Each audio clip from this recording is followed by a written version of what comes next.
The golden age of America begins right now. Donald Trump, as he begins his first speech of his term as 47th President of the United States, a statement that sets the tone for the next 4 years. Good evening from Montreal. This is episode 17 of Night Talk. I'm Gary MacDonald. Eddie? And I'm Eddie Kalik, on board a Celebrity Reflection, somewhere in the Caribbean Sea. Not exactly sure where yet. And thanks to Elon Musk, you're here. Yeah, absolutely. Working quite nicely, and it's good that technology is available no matter where you're in the world, which is, I guess, a positive side to Elon Musk, amongst other things that may not be so positive. Well, actually, if some of it wasn't so serious, it'd be funny. Anyway, we have a little bit of Elon Musk, the unelected president of the U.S., a little bit later on in the show. Now, a reminder, we really do want to hear from you. Now, post your comments and so we can include them in tonight's broadcast and discussions. We really do want to hear from you. All right, so let's get down to business. America's new golden age, as set out by President Trump on Monday. The new term began with Trump taking the oath of office. Please raise your right hand and repeat after me. I, Donald John Trump, do solemnly swear. I, Donald John Trump, do solemnly swear. That I will faithfully execute. That I will faithfully execute. The office of President of the United States. The office of President of the United States. And will, to the best of my ability. And will, to the best of my ability. Preserve, protect, and defend. Preserve, protect, and defend. The Constitution of the United States. The Constitution of the United States. So help me God. So help me God. Congratulations, Mr. President. Shortly after the newly sworn-in president delivered his first speech that covered a wide range of issues, and here are some of the highlights. Our sovereignty will be reclaimed. Our safety will be restored. The scales of justice will be rebalanced. The vicious, violent, and unfair weaponization of the Justice Department and our government will end. Those who wish to stop our cause have tried to take my freedom and indeed to take my life. Just a few months ago in a beautiful Pennsylvania field, an assassin's bullet ripped through my ear. But I felt then, and believe even more so now, that my life was saved for a reason. I was saved by God to make America great again. First, I will declare a national emergency at our southern border. All illegal entry will immediately be halted, and we will begin the process of returning millions and millions of criminal aliens back to the places from which they came. We will also be designating the cartels as foreign terrorist organizations. Next, I will direct all members of my cabinet to marshal the vast powers at their disposal to defeat what was record inflation and rapidly bring down costs and prices. Today, I will also declare a national energy emergency. We will drill, baby, drill. We will build automobiles in America again at a rate that nobody could have dreamt possible just a few years ago. I will immediately begin the overhaul of our trade system to protect American workers and families. Instead of taxing our citizens to enrich other countries, we will tariff and tax foreign countries to enrich our citizens. We are establishing the External Revenue Service to collect all tariffs, duties, and revenues. It will be massive amounts of money pouring into our treasury, coming from foreign sources. The American dream will soon be back and thriving like never before. And above all, China is operating the Panama Canal, and we didn't give it to China, we gave it to Panama, and we're taking it back. And we will pursue our manifest destiny into the stars, launching American astronauts to plant the stars and stripes on the planet Mars. So we're going to Mars, or at least the U.S. is going to Mars. Eddie, there's a lot to unpack from those highlights and other issues, such as the executive orders covering everything from scrapping the Diversity, Equity, Inclusion Department to federal recognition of two genders only, male and female. You were encased on a ship over the last couple of days while all of this was taking place. Yeah. Did you notice the reaction of people on board the ship? And if so, what sort of reaction did you see? Well, yeah, we left out of Fort Lauderdale, and the ship itself is absolutely beautiful, great company to sail with, and there's a pretty good diversity of people on board. I'm really shocked by the amount of Canadians that are on board, and it's really nice to bump into them and chat with them. And by the same token, of course, there's a lot of American citizens on board, and we weren't sure. Manel and I were not sure what we would have been experiencing on the 20th of January.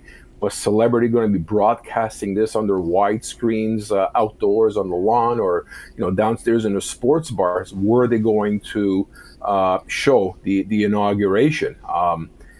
I think celebrity erred on the side of caution because they do have a wide range of a customer base on board and elsewhere on other ships that are at sea right now. They did not. They chose not to show it. However, what I'll tell you is that the Trump memorabilia was out in full force. It was the 20th of January was supposed to be our classic dress night. Where you kind of dress up nice, pamper yourself, go, wife in your arm, and you go into dinner, and then you go see a show. And my wife spotted them first, but there was one fellow that walked in with USA shorts and a quasi-USA vote Trump something or other banner for a short-sleeve shirt walking around the ship during soiree night. And you saw a lot of that. There were a lot of visible memorabilia for Trump supporters, make America great again. Some individuals are wearing T-shirts that said, impeach twice, lied about twice, and yada yada, shot at, and still President of the United States T-shirts going around. A lot of MAGA hats going around. So they were, they were quite boisterous. I thought, in terms of displaying the Republican or Trumplican memorabilia. Did we get any sort of in-your-face Trumpism? Not in particular, except for one incident. Manel and I, being Montreal and Quebec citizens, we've never been discriminated in our home province with all the language issues and whatever else. But this was the first time that she and I, being captives, you would say, in sort of a Republican area of the ship, we stopped by at one point just to take a break, and my wife politely asked this gentleman who was sitting there if we can, sit down and join him. He said, "Sure, absolutely, sit down with us." And proceeded to ask us where we're from, and my wife very proudly says, "Oh, we're Canadian." He looked her point blank in the face and said, "So, how do you feel about being the 51st state of the United States of America?" Ouch. And yes, I mean, direct. I mean, we really did not expect anything like that on a cruise ship, but God bless my wife. She answered in the most Canadian way possible. She looked him square in the face and asked him, "Well, that all depends." And he says, "Well, what do you mean?" "Well, that all depends if you're a Trump supporter or not." And he says, "Well, you know what? I really don't talk about my political affiliations, and I have a very, very open mind." So Manel looked at him and said, "Okay, good. Well, I'll tell you what. We are both extremely, extremely proud Canadians, and I'll leave it at that." well said. I mean, there was no animosity in her response. We suspected he was a Trump supporter. He's formerly from Chicago, but lives in Florida, and she really answered him quite well. And you know what? We had about a 15-minute conversation with him about everything other than politics. We talked about the Chicago Blackhawks, the Montreal Canadiens, and it was a cordial conversation. But we were really taken aback by a question like that from an absolute total stranger. So that was pretty much about the extent of the in your face that we experienced here. But there's a lot of T-shirts and a lot of MAGA caps on this ship. So you know what? There hasn't been any sort of incidents or anything like that here. Yesterday we actually in the one of the shows, theater shows. Canadian, Republican, Democrat, whatever you want to, whatever walk of life, we were in the front of the ship. And just during a comedy show just before that, we basically honored a World War II veteran from the United States, 96 years of age, celebrating his birthday yesterday. And it was really nice to see. There was no Republicans, there were no Canadians, there were no Democrats in that crowd when we applauded this gentleman. And on the way out, we actually wished him congratulations, happy birthday, and thanks for your service. So that's what the world's supposed to be about. Everyone together, color doesn't matter. And unfortunately, as you just showed on that clip, this whole thing on the DEI, when I've been catching up to my news since we've been at sea for a bit. And first thing that came to mind is that action right there, that executive order just sent the United States back closer to the 60s than ever before. Just that one action. I think personally it's going to send the United States in that direction. So it was unfortunate that was actually part of the top end of his agenda. Yeah, and the other thing about that is today it came out that all DEI workers have been put on paid leave, at least for the time being, and that all web pages related to the DEI gone. So yeah, wasting no time in erasing that altogether. And ironically, right, that came on Martin Luther King Day. Whether it was ironic or whether it was intentional, I guess that once it was brought to his attention that, you're being sworn in on Martin Luther King Day, that he probably would say, what a great time to do this, and did it. And as you say, set the whole process back probably to the 60s, 70s, where we were at that point in time. Now, right. Don't get me wrong. Sometimes I think the whole thing around DEI is pushed a little too far. There has to be a balance overall, but some kind of a guideline and foundation definitely is needed, so that people are not passed over because of their color, their race, or even their sexual preference. That shouldn't play into it in any way at all. However, on the other side of it, he signs the executive order where he says that we recognize, the federal government recognizes male and female. That's it. It's going to be interesting to watch what sort of feedback, and fallout comes from that, because, the first thing I thought of was, especially after some of the heated debates here in Canada over schools and the kids, declaring their sexual preference and sexuality, is what's going to happen to a lot of the kids in the U.S. when now they're faced with this. They're going to be really feeling even more so on the outside looking in, and in a lot of cases back to living in fear all the time. Yeah. Well, you know what? One thing that struck me from all the clips you played, especially the piece about his inaugural speech. Was it really that important, top line priority for the problems in the United States to target the DEI, to target the sexuality of people in the United States? I mean, is that really the biggest issue that the USA needs to contend with to get things moving, or as he calls it, get things moving, or to keep things moving? That wasn't, you know what, that wasn't that important that he actually speak about that during his inaugural speech. Granted, it would end up coming up as an issue at some particular point for Mr. Trump. I mean, he obviously was on script, did not veer off script at all, but during his off script remarks, which are usually very entertaining after the fact, he would have brought up these two issues. But I think the venue and the place to do that was wrong, and it was a classless hack by Mr. Trump to actually bring those two things up in the inaugural speech. Because you know what, it wasn't just Americans watching this. A lot of people around the world were watching this, and they're probably scratching their heads saying, what the hell's going on there, right? Even after the fact, there was a huge reaction globally to Trump's election in the first place.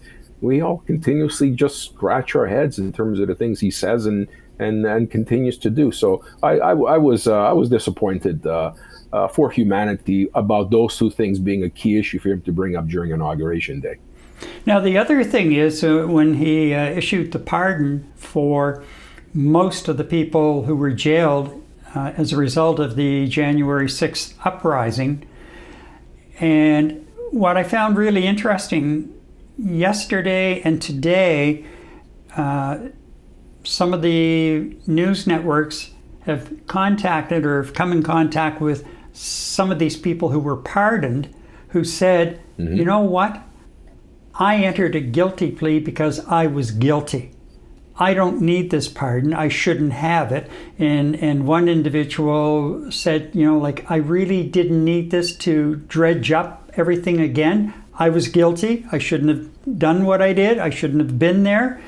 And I don't need this. And I heard tonight, and I haven't seen it scroll by, but there's been so many other things happening today. It was a busy news day. But apparently, at least one of the people who was released Monday night, early yesterday, and I think he was in for like a more violent related charge on January 6th. Anyway, he was picked up this morning, I think it was, and arrested because he was carrying a concealed weapon. So right back in. And this is what, you know, he's talking about all of the criminals and, you know, insane people that have come into the U.S. illegally, and, you know, he's going to clean them out. But what did he do, on the other hand, with the stroke of a pen and let all of these yahoos, especially the ones who were in there for the violent crimes, and there were a lot of violent crimes committed on January 6th, he lets them loose. Now, well, granted, absolutely, yeah. Some of them, like this guy that apparently got picked up today, will end up back in jail. There's no question. Right. But what are you thinking? And he called them hostages. He's been calling them hostages. Yeah. This is the first 2 days, 3 days of the presidency. We have, I think Dave Cochran on Power and Politics tonight said something like 1,450 some odd days left of this insanity. Yeah. You know what I mean? During his speech, he'd mentioned about his work with calling the immigration illegals. He called them criminals, millions of criminals. Well, come on. You know what? Let's say you have 1 million of them that cross the border, even if that. I mean, everything is millions to him, right? Millions of people died in the Ukraine-Russian war. Millions of people are dying over in the Middle East, and millions of people are all those millions of people. Anyway, forget about the numbers. So, let's say there was 1 million people that crossed the border from Mexico into the United States. You know what, Gary? I don't think it would be very difficult for you and I to take, every Mexican or every illegal immigrant who had eligibility to work in the United States and make a living, for every one of what Trump would call a criminal crossing the border, I'm sure we can easily scrape up 5 criminals that were born in the United States. So this whole thing about labeling everyone who crosses a border a criminal, it is absolutely ridiculous. But herein lies the danger.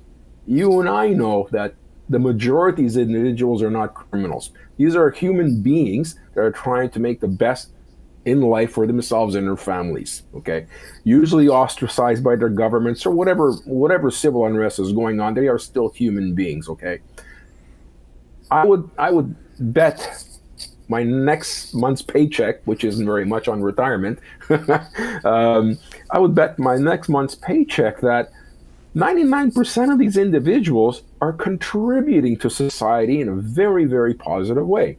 They're working, they're contributing to the American economy, probably doing the most worst jobs that any common American would even look at, but they're still doing it and keeping the country on its feet. So it really hurts me. I'm not going to say irk, but it really hurts me when the so-called leader of the free world openly calls everyone crossing the border a criminal. You know what? You got people working for you. Come up with something else. Don't call them criminals because they're not criminals. Yes, you know what? There is a criminal element that might cross the border, but don't be fooled. There are more criminal elements in the United States that are being exported elsewhere to other countries. So you know what? Let's call a spade here. So it's really hurtful when you hear stuff like that. I listened to the list as he went through it in his speech, and it just amazed me. And then he's got all of the he signed some of the executive orders on the stage after his parade indoors at the Capital One Center. Then he went back to the Oval Office to sign some more, and it was at that point a bit of a photo op, and some of the reporters were allowed in and could question him on different things. But he just the number of executive orders he signed in the last 2 days, I'm sure, has to be some kind of a record. Now, whether all of them will hold up, I understand that there are some of them that are going to be challenged in court, and challenge. Some of the states are going to challenge some of the executive orders in court, so they may not hold up. He doesn't care. He got his point across, and at least wins for a few days or a couple of months or weeks, whatever it takes for these cases to go through the court system at the time. But man, oh man, there are so many other important things he could have been focused on, and really used it as a time to not only appeal to his base and make them feel good about themselves on day one, but also appeal to anyone else who's not a supporter, not in his base, and try to bring unity back to the country, because the country, like our country, is divided, totally divided. Mm-hmm. And it's going to take a while for any kind of attempt to unify the country, and I don't know if they can at the moment. I think there's a number of wounds as a result of it. So yeah, the other thing is, did you see today? He, how he's always said he could end the war in the Ukraine in 24 hours. Well, and at one point he said, I'll do that on day one. Well, it didn't happen, and that's fine. But apparently today he said to Putin, end the war in the Ukraine. And what he's threatening Russia with is, guess what? Tariffs and taxes. If Putin doesn't bring an end to the war. Like he makes no bones about it that tariff is his favorite word in the dictionary. So. Well, tariffs. All right. So how many American I'm not exactly sure what they're doing in terms of major trading between the two countries, especially with some of the sanctions that are being imposed on him by the existing government or previous government under Biden. What kind of tariffs can he possibly put on Comrade Putin that's going to impact the capability of Americans to conduct business? How many American companies actually trade with Russia? I really like to know. It's probably a research question we can pursue after the show, but I don't know. I think that would be a muted threat, and I don't think Comrade Putin would take him seriously anyway. Well, I would suggest there aren't that many American companies or even Canadian companies doing business with Russia because of the sanctions that were imposed at the beginning of the war. So he's just banging a drum loudly from what I'm gathering out of this. Well, it would appear that way. Anyway, if I can wake my mouse up. Where'd it go? There we go. Let's bring up a comment here. Oh. From Earl, there are only two genders. A person can believe what they want and shouldn't be ostracized for their belief, but others shouldn't have to believe their beliefs. I've worked with a percentage of people that are picked by gender or ethnicity. A certain amount of them are unsafe and not capable of doing the job. I believe you shouldn't be denied a job because of sex or race, but in turn shouldn't be hired because of those reasons. If you aren't the most competent, you shouldn't get the job. Totally agree. I see where you're coming from on that one, Earl. And that's what I was getting at when we were talking about it a few minutes ago. Those were what I was trying to say. I understand there's a need for an outline, a foundation, some guidelines, but by the same token, a lot of companies really sort of implemented a quota.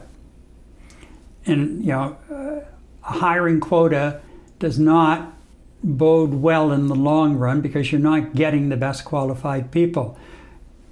I know when I was in the position of hiring people, I didn't care what your race was, your color, your gender.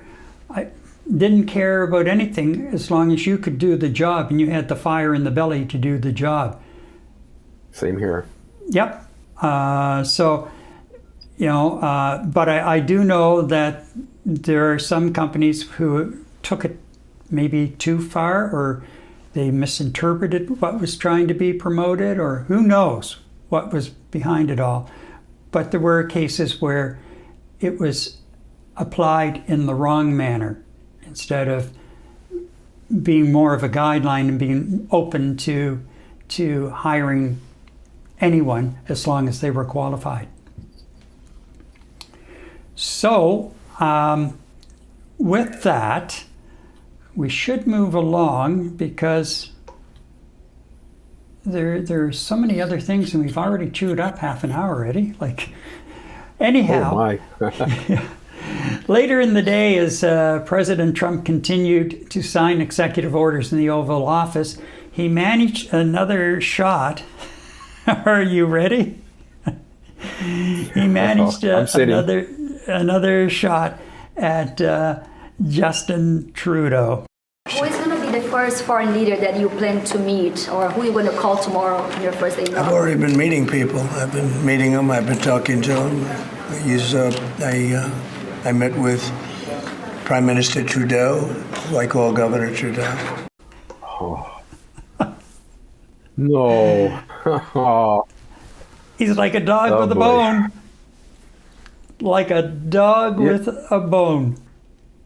Oh my goodness. You know what? You asked me before about what Manel and I were experiencing on the ship here, full of a lot of American citizens, a lot of Trump supporters and whatnot. I forget what happened. Manel and I were going into the buffet area and we bumped into an American lady, and I don't know how the conversation came about, but she basically was speaking about the 20th of January inauguration day, and she had said something to the effect of, oh my, today is not a good day. It's not a good day for the country, not a good day for the country. And now that you bring up Mr. Trudeau, she had then said, you know what? I wish we had a Mr. Trudeau running our country better than what we have now, better than what we have now. So obviously there's a lot of American citizens that are very concerned about what's going on right now. And my comment is being triggered by what I just saw. And you're absolutely right. This is just a dog with a bone. And you know what? It's been a bone that's been hanging around way too long, and it's already festering with whatever, and he still continues to chew on it. Like, oh man, that's I don't know why he just can't give that up. He just cannot give that because up. he has Trudeau where he wants him, on the ropes. Yeah. And so why give up? But what a shame. yeah. Now, are you waiting for this? We're not quite finished with the U.S. side of things. While the new president was busy, the unelected president, Elon, was on the other side of town warming up a crowd waiting for the inauguration parade to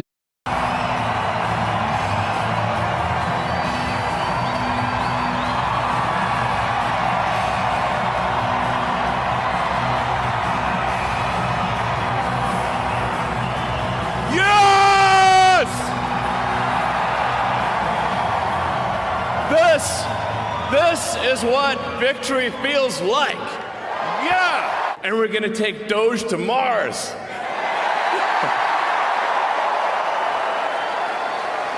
I mean, can you imagine how awesome it will be to have American astronauts plant the flag on another planet for the first time?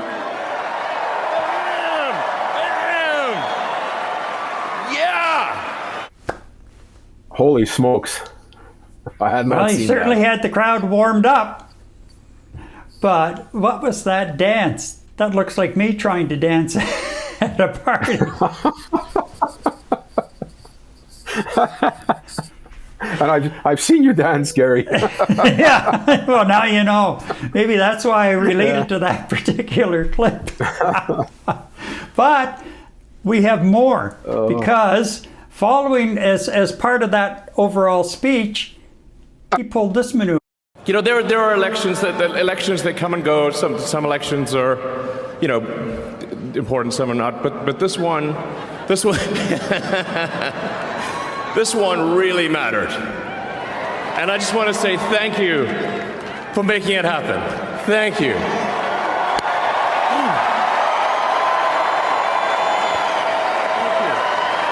My heart goes out to you. It is thanks to you that the future of civilization is assured. Whoa. Yeah, it social media lit up like a Christmas tree with like all sorts of thoughts on that maneuver. He has denied it was anything even related to the Nazi salute. He said it was just basically, just give it up. Like, why? Because every time something happens, you have to relate it to this. So, was he enthusiastic? I don't know. I think the most telling thing that caught my attention beyond the salute was how he said the line about saving civilization. This election has saved civilization. Mm-hmm. What does that mean, really? How does it save civilization? And when you say civilization, he's not just speaking for the American population. He's speaking about things globally here. And what are you trying to say, Elon? Like, because we elected Mr. Trump, he's now going to be saving civilization somehow? There's no mention of the free world, just civilization. And when I heard that, despite him saying, don't be so sensitive and can we just let go of any Nazi significance? First you see that salute, arm raised. And then you hear that comment. The comment to me is even more disturbing than just, you know, what he did with his arm. Yeah. When you think about it. And, you know, anyhow, there was a lot of heat on social media about that whole thing. However, you know, like everything else in the last 24 hours, it, you know, as we used to say in the business, the story really didn't have a leg. And it's gone. Yeah. In a 24-hour news cycle. So we're quickly running out of time here. So let's focus on the significant issue Trump is pushing when it comes to his neighbors, Mexico and Canada. Of course, he is threatening to slap a 25% tariff on all Mexican and Canadian goods entering the U.S. Now, originally he said the tariffs would be implemented on his first day in office. That didn't happen. Later in the day, as he was signing executive orders in the Oval Office, he had this to say. Where are you thinking on tariffs on Mexico, given these actions you're signing on the border? Well, we're thinking in terms of 25% on Mexico and Canada because they're allowing vast numbers of people. Canada's a very bad abuser also. Vast numbers of people to come in and fentanyl to come in. When do you think you would enact those? I think February 1st. Are you planning on giving notice of that? I think we'll do it February 1st. 25% on both, sir. On each. So he's sticking to his guns, but now the timeline has moved, and really, you know, that's part of his negotiating tactics, I think, is just, you know, create chaos and keep them guessing till you just keep hammering away till you get what you want. But that's the latest, February the 1st. There was talk about having some kind of a study, but then an 11-day time period came in for the study, and now on Monday night in the Oval Office, Right. he said the 1st of February, which is next week, I think, isn't it? Like, yeah. Yeah, I think so. Yeah. 10 days from now, I think, yeah. Now, meantime, Prime Minister Trudeau and his cabinet, along with his recently announced Special Advisory Council on U.S. Relations, well, they've been meeting at a Montebello resort.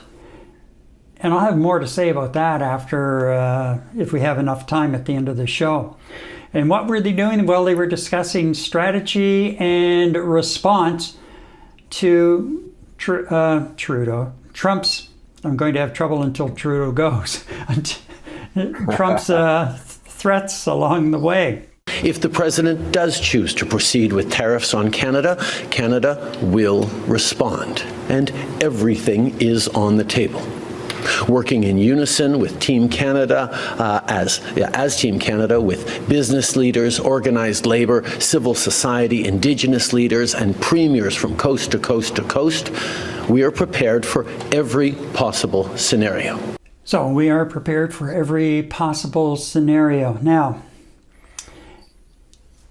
in the meantime, in his final days as Prime Minister, he's suggesting, are you ready for this? In his final days as Prime Minister, and probably the final days for his government, he is suggesting that there will be assistance for Canadians and businesses suffering as a result of the trade war. If and when Canada needs to respond with equivalent tariffs on imports from the United States, those would be paid by Canadian consumers. That's why we will look, as we have in the past, at things that have replacements for Canadian consumers that wouldn't be tariffed. The example from last time was Heinz's ketchup being replaced by French's ketchup because French's was still using Canadian tomatoes in its ketchup. Having Canadian consumers have alternatives to having to spend tariffs on American inputs is part of how we make sure that we don't bear, or Canadians don't bear, undue costs around tariffs. At the same time, there will be costs for Canadians if we move forward on tariffs to the United States, and that's why we will be there to support and compensate Canadians and Canadian businesses depending on the response we have. And just before we go any farther, another comment to pop in here. People losing their homes, going hungry, but the good old boys will have their new spaceship toy. That's the one headed for Mars. A lot to be said for that, for sure. And thank you to Earl and Deborah for chiming in tonight and offering up your comments. So, the Prime Minister and the Cabinet and this special counsel and our U.S. Ambassador were all huddled in Montebello, and today they had a virtual call with all of the premiers. And coming out of that meeting, if nothing else, it seemed like the premiers were all coming together more in a more cohesive fashion than last week when Danielle Smith refused to sign the communique coming out of the meeting over the fact that oil, as far as the Prime Minister was concerned, oil and natural gas exports would be on the table for taxes or tariffs, counter tariffs, if headed for the U.S. She seems to, I think maybe the language in the room behind the scenes has changed a bit, and they really are working, trying to make sure that they're coming together as a united front. Now, apparently, Smith is still in the U.S., and she's been making the rounds with various petroleum associations and meeting a number of other governors and senators, you name it. I think if they have an opening, she's in through the door. You know what? Full marks to her for that. She's fighting for her province and its resources. But by the same token, let's be careful here, because we don't need to show any sign of weakness or a crack in the overall approach to what we're trying to do here. Your thoughts, Eddie, on that? Yeah, you know what? I agree with you that she's showing some mettle and leadership in the United States in terms of securing necessary revenues for Alberta and Canada at the end of the day, and that's sustaining petroleum lines into the United States.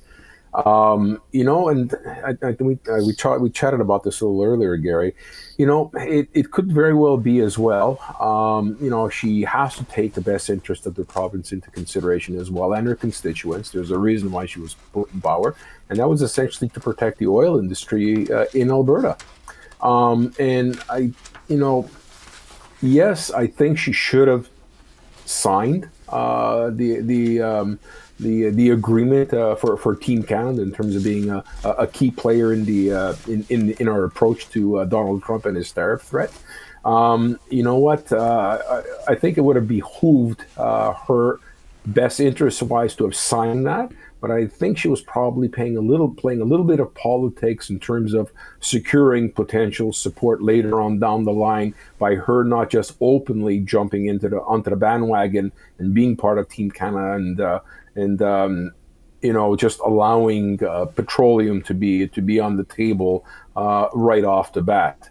However, I do think when push comes to shove, Premier Smith is going to take the approach where she will support any initiatives by the federal government to try to tighten the noose or the belt against Donald Trump and what his plans are in terms of, I call it economic warfare, but let's call a spade a spade. It's nothing less than economic warfare right now. I think she'll throw her hat in the ring and put petroleum on the table if and when the time comes for it. But I don't think she wants to put that on the table right from the get-go as yet. She's playing her cards very, very closely to her chest.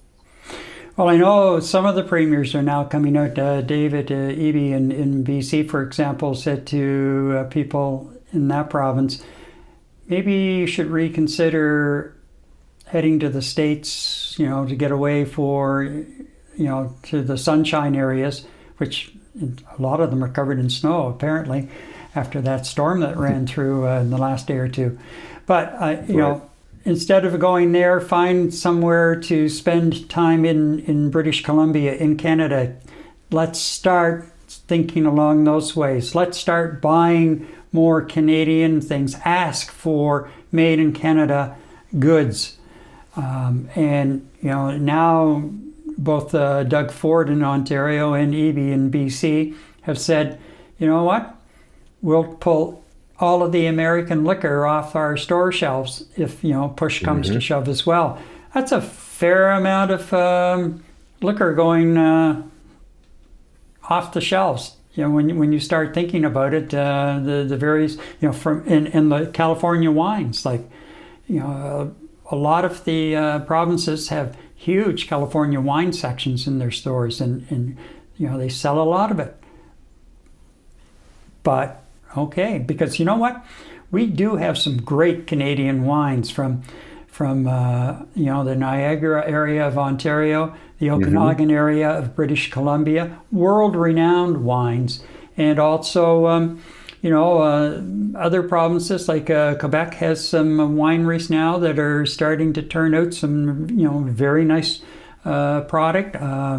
In Atlantic Canada, there are a couple of regions where they have some vineyards that are starting to turn out some decent product as well. So, we have the capacity and the ability to be able to do it here. And so maybe, we should take a focus. However, once again, there's a lot of talk about breaking down the interprovincial trade barriers so that there's a better flow of goods between provinces. Now, we had that same discussion during Trump 1.0 when he imposed tariffs, and there was discussion about it so that we would never be, our supply line would never be vulnerable like that again if we were trading within. And that faded like a pair of cheap blue jeans within weeks after the tariffs came off, and life went back to normal. Why are we so hesitant to have free-flowing trade between the provinces? I can't get my head around that, and maybe we need to bring in a couple of experts, to talk about it. So, anyway, just before we go to our final segment and taking a quick look at the Liberal leadership race, I just want to bring up something. You'll notice a little QR code down in the corner here, and that's buy me a coffee. And if you just hold your phone up, you'll get redirected to the webpage. Night Talk has set up a Buy Me a Coffee page, and if you're enjoying the show and you're liking and sharing the show, subscribing to it, thank you so much. If you want to show a little bit of appreciation, and we said the show started from having coffee discussions on Saturdays and other days through the week, and you want to buy us a coffee, then by all means feel free to do so, and we will appreciate your support in that regard. That's the end of my little commercial. So well done. yeah.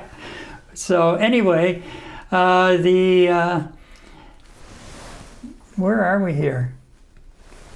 Today's the 22nd. So tomorrow is the final day for anyone interested in running for the Liberal leadership, replacing Justin Trudeau. The few people were quick off the mark to jump in earlier this month. Quebec businessman and former MP Frank Baylis declared he was in. Likewise, Ottawa area MP Chandra Arya and Nova Scotia MP Jaime Batiste also said that they were going to take a run. And earlier today, a former Liberal MP, Ruby Dalla, announced she was in. Now, Dalla's time in public office a few years ago was clouded by controversy, including one surrounding her treatment of live-in caregivers she hired to look after her mother, as well as her Parliament Hill staff. Meantime, last weekend, the week itself ended with three of the higher profile people officially launching their campaigns, and it began on Thursday with Mark Carney. Just as Pierre Poilievre's soundbites won't deliver for Canadians. We can't achieve our full potential with the ideas of the far left. They too often see government as the solution to every problem, with a reflex to spend and subsidize that just treats the symptoms of the problems, but doesn't cure the disease. We can't redistribute what we don't have. And we can't support the vulnerable in our society or defend this great country if we have a weak economy. And I'm here to build the strongest economy for all Canadians. That's Mark Carney on Thursday. He launched his campaign in Edmonton.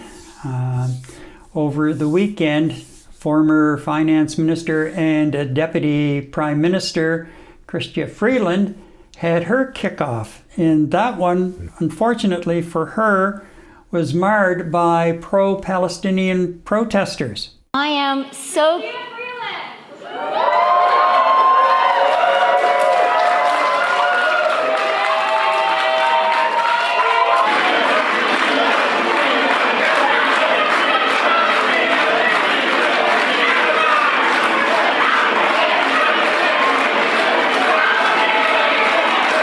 I have a beautiful painting of a Canadian flag made by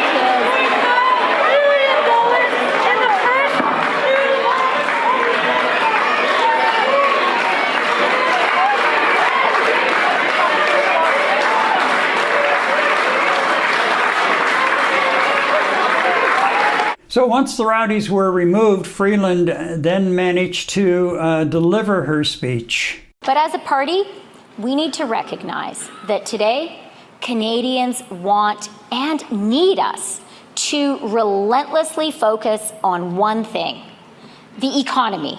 Canadians want good jobs, homes they can afford, and great care for their kids.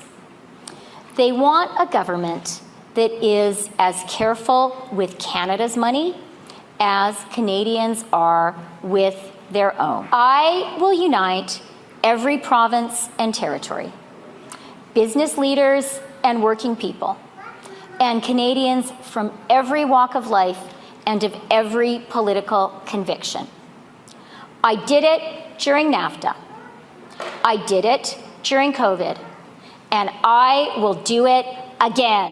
And Government House Leader Karina Gould launched her campaign. We have a big challenge ahead of us. Canadians have lost trust in our party. And if we are going to be able to keep building our country, we must rebuild our party. I'm running to be the next leader of the Liberal Party of Canada and your future Prime Minister, because I want the same things for me and my family that I want for you and yours. I want you to be safe and feel safe in your home and your community. I want you to have a good job that gives you the confidence and the comfort to know that you can pay the bills that you need to pay.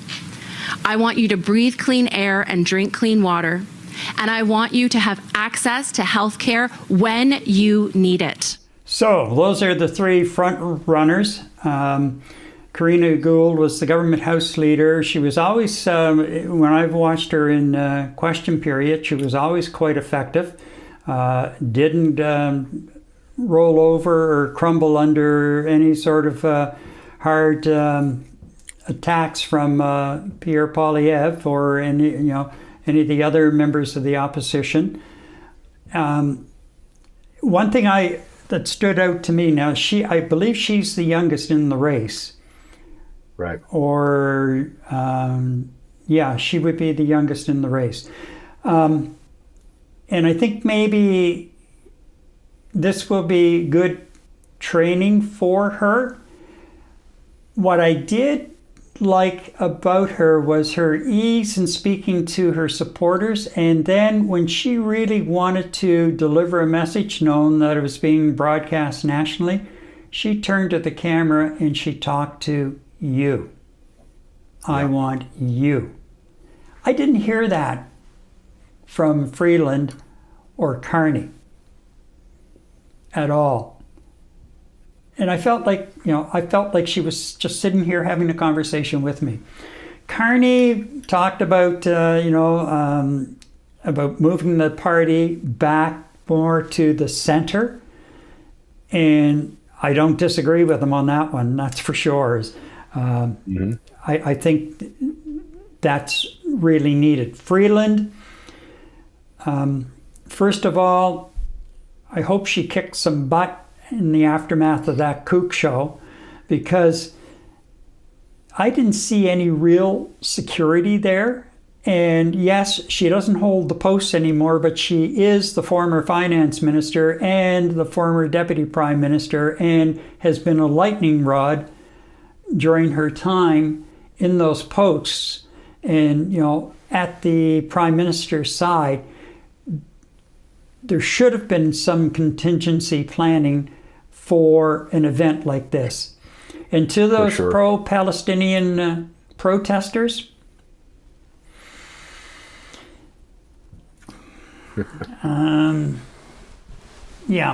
anyway, they got them out, and then they were banging on the doors and the windows, which, again, why they just didn't call the police and have them come in and, just give them free transport downtown to the Crowbar Hilton is beyond me. Anyway, and then, she's talking about spending your money wisely. Well, Christia, you're the finance minister, even though you did not deliver the fall economic statement. And yes, one of the main reason you resigned was because you were getting into more disputes with the prime minister over spending. But it was still under your watch where the deficit came in $20 billion higher than forecast, and it came in at $60 billion. So spending your money wisely, that's going to be a hard sell. She's carrying a lot of baggage. A lot of people are looking up to her because she stood up to the prime minister and finally forced him into making a decision that he should have had the brains and the guts to make himself a year ago, instead of leaving the country in the state that it's in, as far as being perceived and is really in a weak position from a government standpoint in dealing with a new president who served noticed a long time ago that he was coming in with a better state of readiness. Just a better state of readiness. And Carney, wants to move the party back more to the center, and I don't disagree. Wow, talk about going hard left. We have, and it shows the country has suffered as a result of that, between that and the lack of real vision on the part of the leader of the party, the leader of our country. So Carney comes in with baggage because he's been associated with Trudeau, even as an economic advisor. He was brought on back in the summer, and again he was involved, whether he realized it or not, and maybe he didn't, that Trudeau was planning to usher him in as finance minister after he bounced Freeland. So he comes in with some baggage. And Gould, she has the baggage of being a member of that government, and the battle scars to show for it. But really, I think that this is not her time. I think the next time she'll be even more seasoned, but I could be wrong, because she spoke to people, and she it's like I used to say to people in the newsroom, don't read the story, tell me the story. She looked at me and told me the story. She talked to me. I didn't see that from the others. Those are some of my thoughts, and I know you didn't have a chance to watch the speeches in their entirety, but what sort of sense did you get from the clips? Well, to tell you the truth, if I start with what was her name again? The one at the end, the young one. Sorry, Karina Gould. Yeah, Karina Gould. I'm sorry. Still in vacation mode. Forgive me. You know what? Absolutely. I got a warm feeling about the genuinity of what she was trying to express. I'm pretty curmudgeon when it comes to that, but she actually did reach me.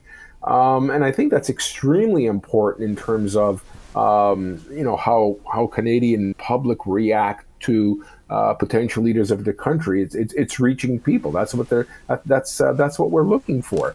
And I would 100% agree with you that although there's a tremendous amount of potential, she's held herself extremely well in the opportunities where she had to face public media, as you put in the video clip here, and based on what I've read.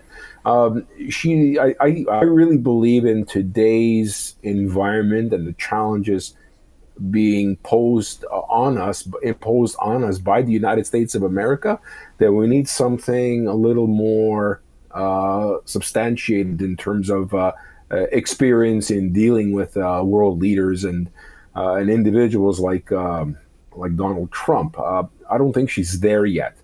Given time, I think she will have a prominent role in Canadian politics, if not an opportunity to be the Prime Minister of Canada. But I don't think now and today would be a good place for her. And I think probably Canadians sense, in my opinion, that maybe she's a little too raw, a little too young to take on that type of a challenge in terms of what we're faced with today.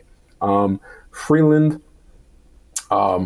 yeah, we know that Mr. Trump does not like her for obvious reasons, because she played extreme hardball during the last trade negotiations for NAFTA. Doesn't like her one bit, which is, which is good in my book. The more he hates somebody on our side of the border, I think the better position we're going to be in dealing with the guy, because it seems to me that's the only thing he seems to respect is a punch in the nose. And, I'm really hopeful that whoever ends up as Prime Minister of Canada, even with Mr. Carney, that they stop playing this charmy, warm, teddy bear, fuzzy type of approach and put Mr. Trump in his place. Either you step in his foot, punch him in the nose, or basically tell him in public forum, shut the hell up. Who the hell do you think you are? Have some respect. I'm the leader of a country, a sovereign nation. Have some respect. And, that's the side of Mr. Trudeau that I've really started to despise, that he's just putting up this warm, fuzzy bear persona in front of Mr. Trump. And Mr. Trump, as you're saying, is taking full advantage of it. He's just biting on the bone. So, yeah, I think Gould needs a little more seasoning. Now is not the time for her. And, give her another 4 years. And I certainly would be looking to hear what she has to say, and how she's going to make our country a better place to live in. I would certainly give her a vote if it justified it, and she showed that leadership skill and getting some of that experience over the next 4 years. But right now, I don't think it's a time and place for her. One quick thing before we go, that is today Poilievre and Singh both came out with their thoughts on the latest developments in the ongoing preparations for the trade war.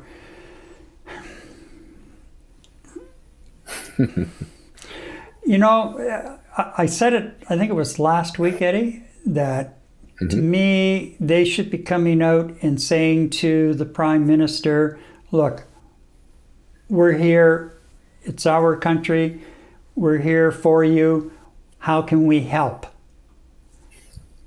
Any of that happened this week? Not that I've heard. No. Nope. Ideas about, this, that, and the other thing. But come on, guys. Let's show that we really are a country that is, has unity. And that when you take a swipe at us, as a country, we are going to stand together and swipe back. As a Prime Minister in waiting, Poilievre should be really showing leadership and going to Trudeau. And maybe he has behind the scenes. And maybe Singh has. Oh, there's that. There's that. And Trudeau, being Trudeau, with his ego, said no. When in fact, he should be saying, yes, come on board. And instead of having Like we saw behind Trudeau in the clips today from the resort, Dominique LeBlanc and Melanie Joly standing there and, nodding heads. And I was sitting there watching the clip, and you see that so often with ministers lined up behind the Prime Minister, nodding their heads. Just nodding. Yeah. And I'm thinking, do you have to take a class for that? Is that part of your ministerial media training? Like, is it really that difficult?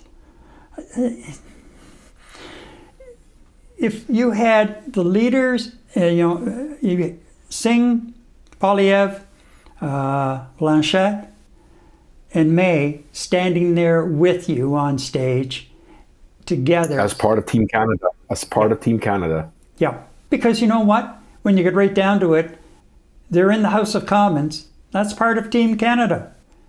You should be inviting them in, and they should be offering. And maybe they have, I don't know. But for whatever, I think that these leaders, including Trudeau, and thank God he's on his way out, I think that they've missed an opportunity, which not only to deal with the trade war threat,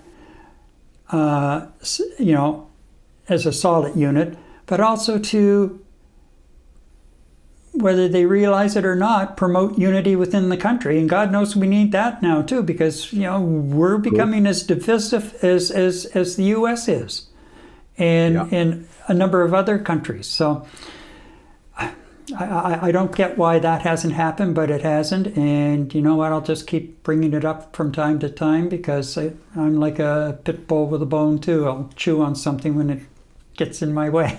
So, and with that, that's our show for this week. Please remember to like, share, and subscribe, because that's going to help us to continue to grow the channel.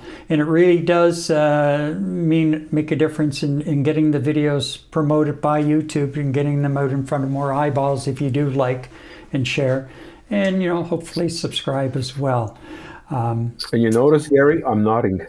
Yeah. And did you take a course? No.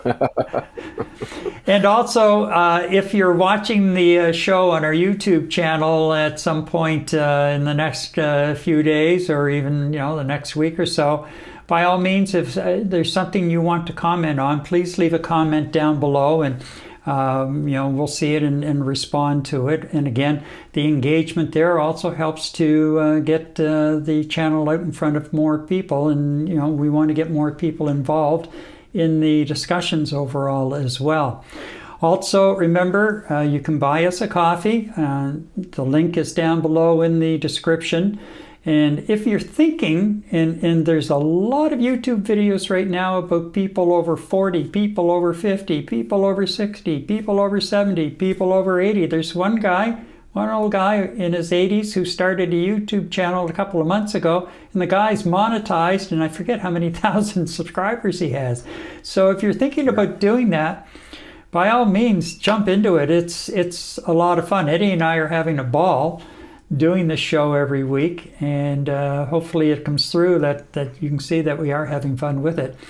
And the other thing of it is, as well, if you're thinking about getting into it, I would advise you to, in the description, you'll see a link to Ecamm, which is the software we use for this show.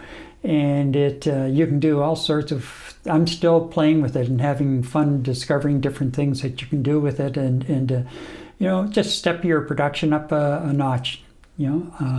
By all means, feel free to click away there. So with all of that, Eddie, have you thrown a dart at the dartboard yet to figure out where you're going to be next week? Actually, I'm more worried about getting back to Fort Lauderdale. As you know, these cruise ships have very, very complex navigation systems, and what I'm afraid of is over the next few days they're going to be going around in circles. Go ahead, Gary. Ask me why. Why? Because the navigation systems have no idea where the Gulf of America is. So the ship doesn't know where to go. If you don't hear from me in 3 or 4 days, Gary, send out the Coast Guard. Will do. Okay, Eddie. Yeah. From Montreal, good night, and from where? Celebrate Reflection, good night from Eddie. Alrighty. Night Talk returns in 7 days. Good night, everyone. Good night, everybody.